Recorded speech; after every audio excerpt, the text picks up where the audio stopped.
বিদ্যুৎ খাতের হচ্ছিল যে বিদ্যুৎ খাতটা তারা একটা মানে একটা ব্যবসার খাত বানিয়ে ফেলছিল এবং তারা বুঝতে পেরেছিল এই খাত থেকে কুইক মানি বানানো যায় এবং কোনো হিসাব না দিয়ে, কারণ বিদ্যুৎটা তো হাওয়া, বিদ্যুৎ দেখা যায় না।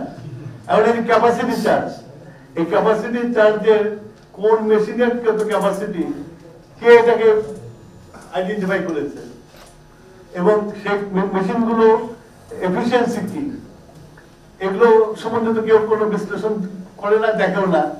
সুতরাং এই ক্যাপাসিটি চার্জের নামে অনেক টাকা বের করে নিয়ে যাওয়া যায় এবং তাই বের করে নিয়ে গেছে তারা। আর সবচেয়ে বড় যেটা আমি এদের গাফিলতি দেখেছি, যে আমাদের একটা নীতি ছিল, আমাদের সময় যে প্রকল্প আমরা যে মাস্টার প্ল্যান করেছিলাম সেখানে ছিল যে উৎপাদনটা আমরা আমাদের নিজেদের হাতে রাখবো, সরকারের হাতে থাকবে, বিতরণ এবং ট্রান্সমিশনটা আমরা প্রাইভেট করে দেবো। এই জন্য করে দেবো যে সরকার রিটেল এবং ট্রান্সমিশনের ব্যবসা করা ডিফিকাল্ট, কিন্তু উৎপাদনের যেটা সেটা আমরা করতে পারি, কারণ আমাদের মানে পাওয়ার প্ল্যান্টের কাছ থেকে বিদ্যুৎটা যখন নিয়ে যাবে ট্রান্সমিশন, তখনই আমি পাবো, বুঝবো যে আমার কত পাওয়ার নিয়ে গেছে, সুতরাং ট্রান্সমিশনের যত টাকাটা আদায় করে নিতে পারে।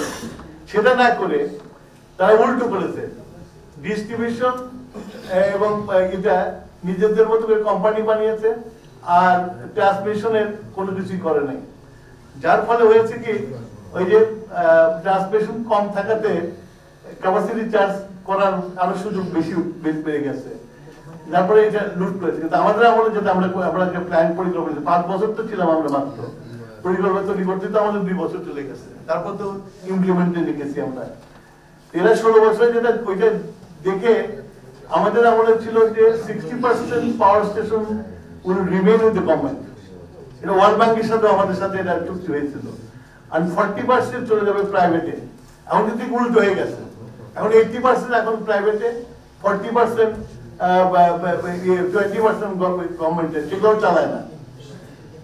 এবং আমাদের যে বড় বড় পাওয়ার এস্টাবলিশমেন্ট গুলো আছে সরকারের মালিকানায়, এগুলোর কোনো কিছু করা হয়নি, এগুলো না এক্সটেনশন করা হয়েছে, না রিনোভেশন করা হয়েছে, কিচ্ছু করে না। এগুলোকে আইডিয়াল ফেলে রেখে প্রাইভেটের উপরে ছেড়ে দিয়ে তারা এই পয়সাগুলো কামাই করে নিয়ে চলে গেছে এবং আলটিমেটলি জনগণকে এটা বহন করতে হচ্ছে।